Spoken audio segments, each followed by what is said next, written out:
Has anyone ever been to the lake before?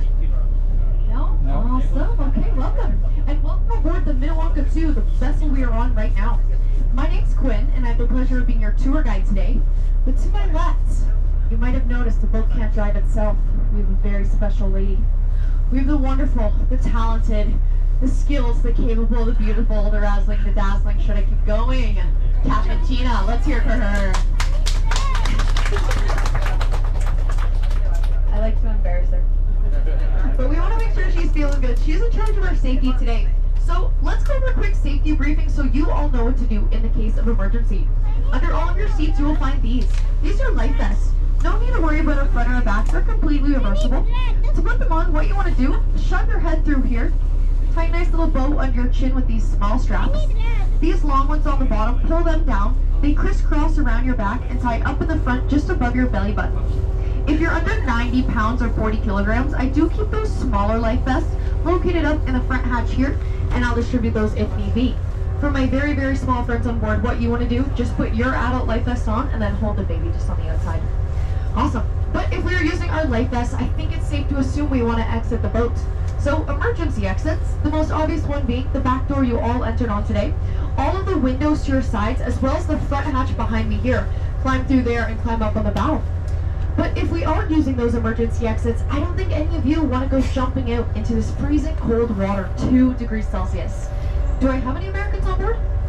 Yeah? Oh, okay. So that would be pretty cold. 36 degrees Fahrenheit, not swimming water. So you are in luck. We do have a life raft. You might have noticed getting on the boat at the very back of the vessel, a white pill-shaped capsule.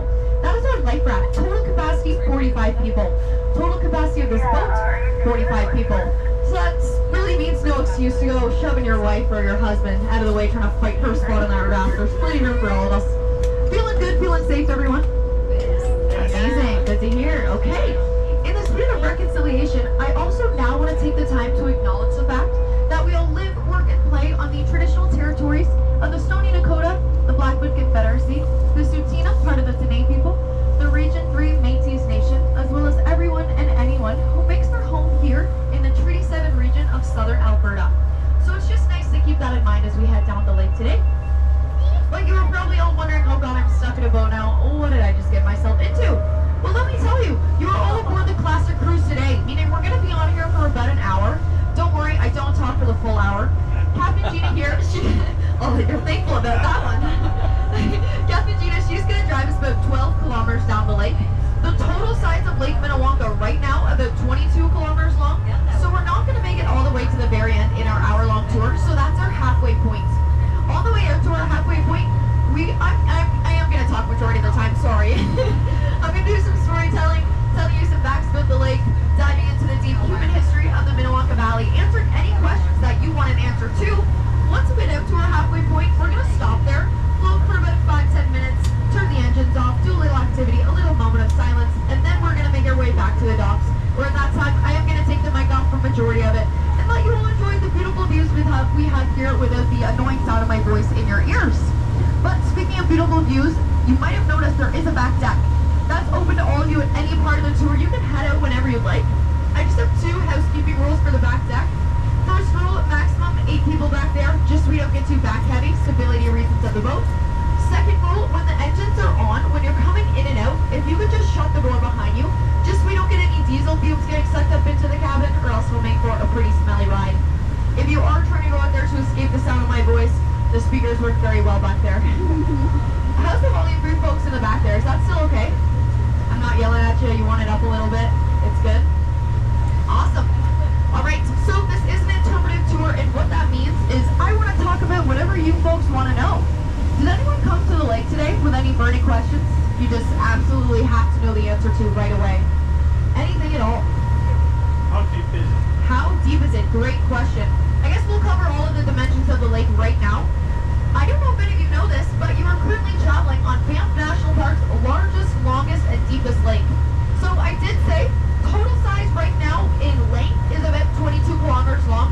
Normally, all of our water levels will rise from the snow melt that we get, but we didn't have a really great winter. We didn't get a lot of snow. So sometimes we'll get up to be about 28 kilometers long, but right now we're probably going to stay roughly around 22, 24 kilometers, about 13 miles.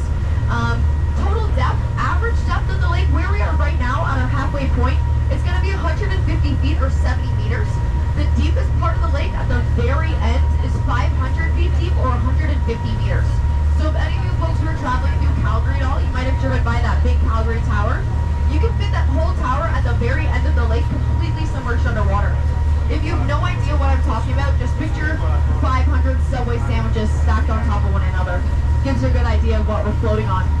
Average width is about 1 kilometer long, about half a mile.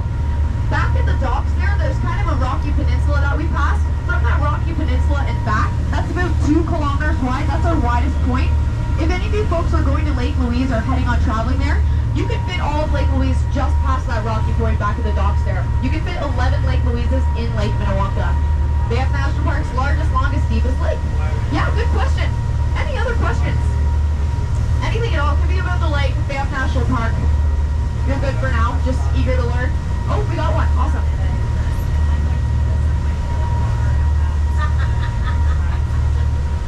Different tribes. Yeah, absolutely. I'd love to go over that. Yeah, so the different tribes. So I went over some of the indigenous groups. The main indigenous group that we like to focus on is the Stoney Nakoda. The reason why we like to focus on the Stoney Nakoda is because they're the indigenous group that actually names the lake that we're on. What lake are we on? Minnewanka, good. Still paying attention. Not Lake Louise, not Moraine Lake, Minnewanka. I know we have some Americans on board, and I know for a fact that you've definitely heard some other words from this language family as well.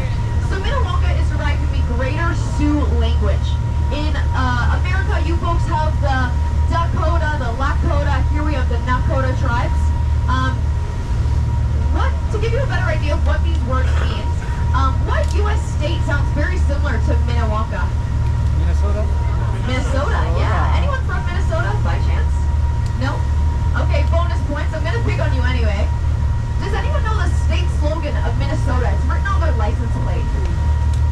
Land of 10,000 what? Lakes. You got it. So, land of 10,000 lakes, state slogan of Minnesota. I'm going to split Minnesota right down the middle.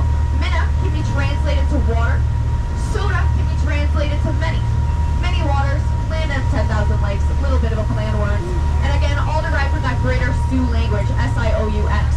There's also Minnetonka, split that down the middle. Minna, again meaning water. Tonka, think Tonka truck, big waters.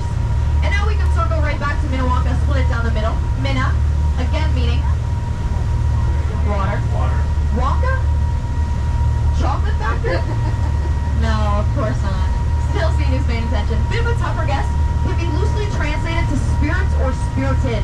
So we are traveling on the spirited waters today. But when the Stoney Nakoda were saying these waters are very spirited, they weren't talking about ghosts or ghouls. They were talking about nature spirits, energy in nature. So the winds, the waves, the shorelines, even the mountains, very spirited. That's a little bit about the name of the lake and how the Stoney Nakoda, why they called it the Spirited Waters, Lake Minnewanka. Let's talk a little bit more about the Stoney Nakoda, how they got their name. So Stoney Nakoda, as you can tell, it's not much of an indigenous name. It is an anglicized name that they were given to by the European explorers. Because when the European explorers came over, they noticed that how well this group of people would incorporate stones into their everyday lives. The Stoney, they would do this in two ways. The first way, if we take a look out our windows up on the mountainside, you'll see a lot of different colors on there. I want you all to focus on that rusty tone in the mountain, that kind of orangish reddish tone. That's an abundance of iron. And so the Stoney, they would take that iron, they'd take some flint, they'd strike it together, and that's how they started their fires back in the day. And I actually have a bit of a demonstration for you all. I'm going to cheat a little bit. I'm going to use some steel. We're going to pretend it's a rock rich in iron. Take some flint, strike it together. What do we think happens? Sparks. Don't worry, I'm not starting a fire. All right. Here we go. Let's get some sparks for you folks. Got a couple.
own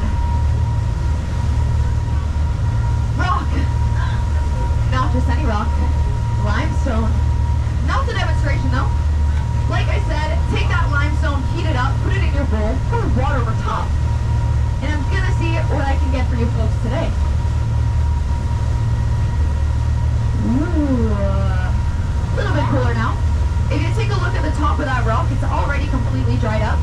It's a little bit hard to hear with the engines on, but if you put your ear up to the bowl, you can actually hear the water sizzling.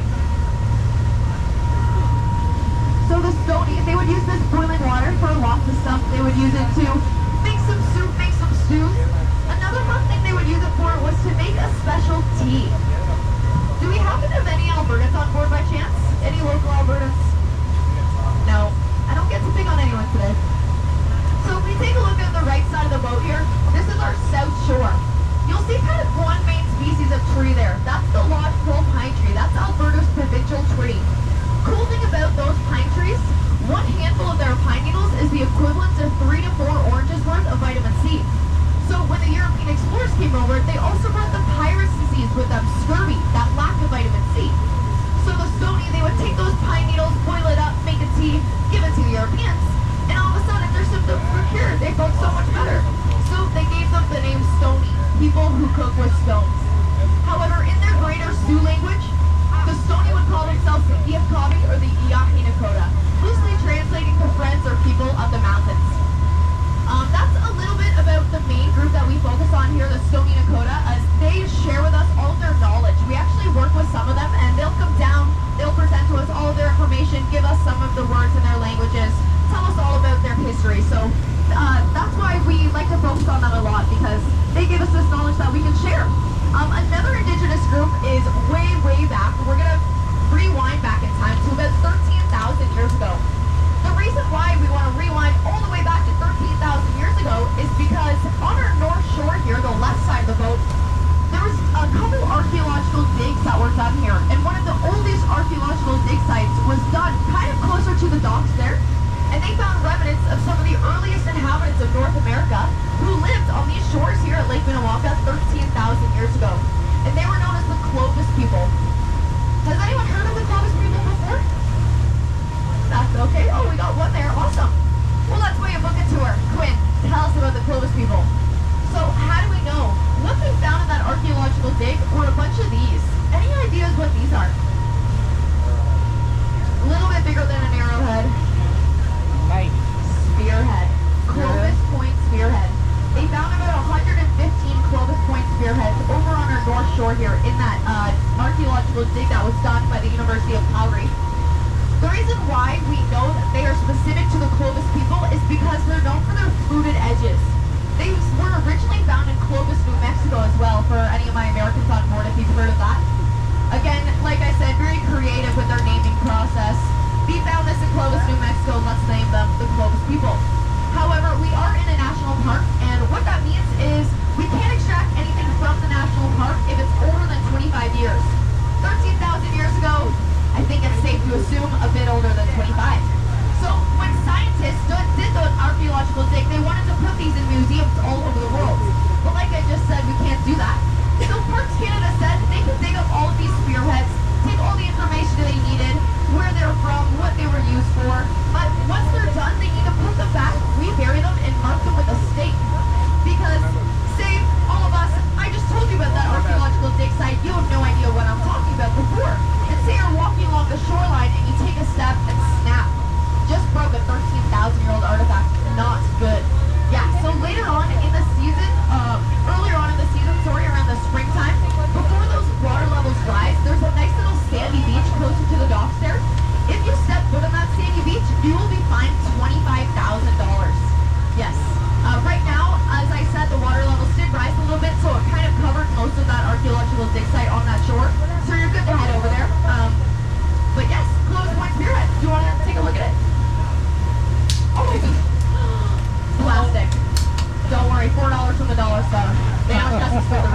근데 저 애플은 spearheads were actually 30% larger than the ones that we see today, making the bighorn sheep back in the day the size of an average black bear.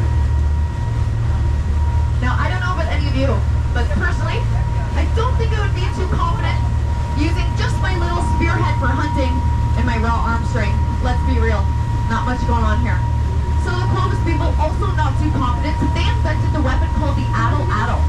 If any of you happen to own any dogs, you might know of the toy, the Chuck It. That kind of spoon-looking thing that you put the tennis ball in the back, use a play fetch with your dog. That's kind of what the addle-addle was. So what they would do is they would tie a long wooden pole to the end of their spear tip, that kind of had a hook at the end. And this acted as an extended arm, which allowed them to throw it a lot harder, a lot faster, more accurately, but also keeping a safe distance. But even so, if you couldn't throw very hard, they were great at using their resources. What they would also use in their hunting practices were these little guys. Some little red berries. Not too intimidating if you ask me. The buffalo berry. It's a buffalo berry season right now, so they're growing in a huge abundance. Specifically on the North Shore here as well. How they would use these for hunting, they're not poisonous, but the buffalo berry also has the nickname of soapberry due to their bitter taste. They taste like hand soap, not too appetizing. But they are bears' favorite foods. But the buffalo berry is also an anticoagulant, which acts as a natural blood thinner when the juices come in direct contact with your bloodstream. So like I said, you can eat as much as you want, but as soon as these juices seep into, say, a cut that you get, it's not going to be able to clot itself. You're going to bleed out. So the Clovis people, the Stony Dakota, they would gather up all of these berries, mash them into juices, take their spear tips, dip it in. When they would throw it, it would pierce the animal's skin. The juices would get into the bloodstream and cause the animal to bleed out much faster, meaning they don't need to run very far after the animal. They can just follow the blood trail. So super, super smart people. They were great at using their resources all around us. Yeah.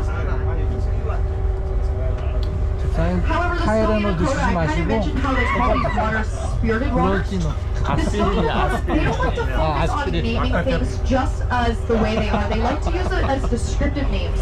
So on a day like today, spirited waters, I did say they weren't talking about ghosts or ghouls, they were talking about nature spirits, energy and nature. Here at the Minnewanka Valley, they specifically focus on the winds and the wave spirits.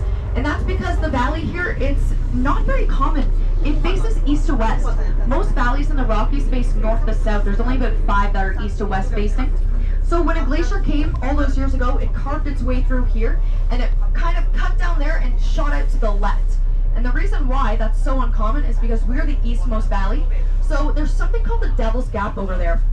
At the very end of the lake, if you look all around here, mountains everywhere. The Devil's Gap, it kind of looks like somebody just kind of took one of the mountains and stole it. There's a huge gap in the mountains, and that opens up into the Canadian prairies. So we get the name Spirited Waters here is because those warm prairie winds, they're going to come in and mix with these cold mountain winds and collide, causing huge waves out of nowhere. On a day like today, you wouldn't really expect it. It's pretty calm. But we've experienced 7-foot waves. Captain Gina has had to drive through 5-foot waves here. These boats, however, they're meant for the ocean. They can withstand 20-foot waves. And like I said, we got Captain Gina up at the helm here, so we're in good hands. But picture yourself in the shoes of a Stony Dakota back in the day. They didn't have these big boats. They only had their little dugout canoes. So picture them rowing along and all of a sudden 7-foot waves out of nowhere. At the very least, probably going to ruin your day. Spirited waters because of those wind and the wave spirits. But on a day like today, very calm, not very spirited, the Stony would call it mini thaw, loosely translating to long waters. Like I said, our water levels rise, making us Banff National Park's longest lake. Yeah, great question. That was a little bit of a tangent on the indigenous groups around here, just a little bit about them. Do we have any more questions before we kind of reach our halfway point here? How far is Tujak. Did anyone take the bus today? Okay. Oh wow, no one. Yeah. Yeah. So Tujak Lake, it's just right next to us. If you were to take the bus, it would be the next lake over. It's about a 30-minute walk, but like a 2-minute drive, not even. No, I wasn't talking about taking the bus. Even the boat. Oh, on the boat. We can't actually go through Tujak because it's out this way, back towards the dock there to the left. We have a water flow station that kind of So they're not connected. technically we are, but we can't take a boat over there just because we have we have a huge dam blocking it. Okay. Yeah, and I can point that out. I'm going to talk a little bit about the damming around here as well, but yeah, technically they're not connected, but they're right next to each other. Yeah, good question. All right, so we have reached our halfway point here. Captain Gina slowed down the boat. Just in a couple of minutes, we're going to let the engines cool and we're going to shut them off. So before we all get up and start moving around, I want to officially welcome you all to the backcountry of Banff. The nearest road is 12 kilometers away. The nearest town is 20 kilometers away. Not much going on out here. No roads, no cars, no buildings. There's only 2 ways to get all the way out to the backcountry where we are right now. Take a boat just like we did. Only took us about 25 minutes. Or hike the whole North Shore all the way out here. It's gonna take a lot longer. I think I prefer our option. There was also a recent study released that out of the 4 million or so visitors that Banff gets each year, 90% of them don't actually leave the Banff town site. They don't leave the pavement. Only 10% make it all the way out to the backcountry. So congratulations everyone, welcome to the 10% Club. Alright, so to fully appreciate being out in the backcountry, I invite you all to open your windows. I'll open this one for you here. We're going to try and get the boat completely quiet for just 10 seconds. I'm sure a lot of you are visiting from very loud, busy cities, and you don't really get a chance to experience some true peace and quiet. So we like to try and get the boat completely quiet for just 10 seconds, see if we can hear some of those spirits out of the water, and how all of those indigenous groups would have heard it all those years ago today. All right, count us down. Try not to move around your seats, make some noise. Take a break from the pictures. Try. You folks on the back deck are good for 10 seconds as well? Awesome. Okay, I'll count us down. In 3, 2, 1. Quiet, please.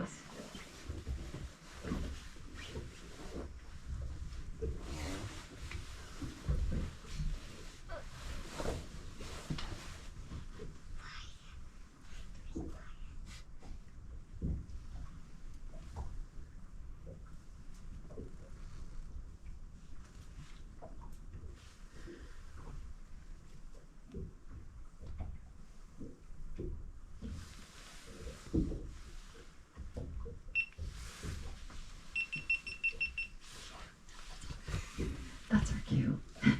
Awesome. Pretty nice, right? Not much going on out here. Super, super peaceful. My favorite part of the tour.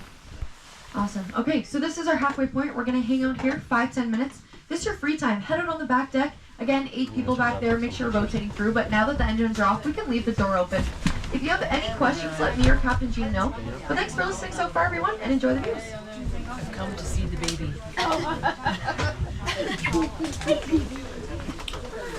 나갈래?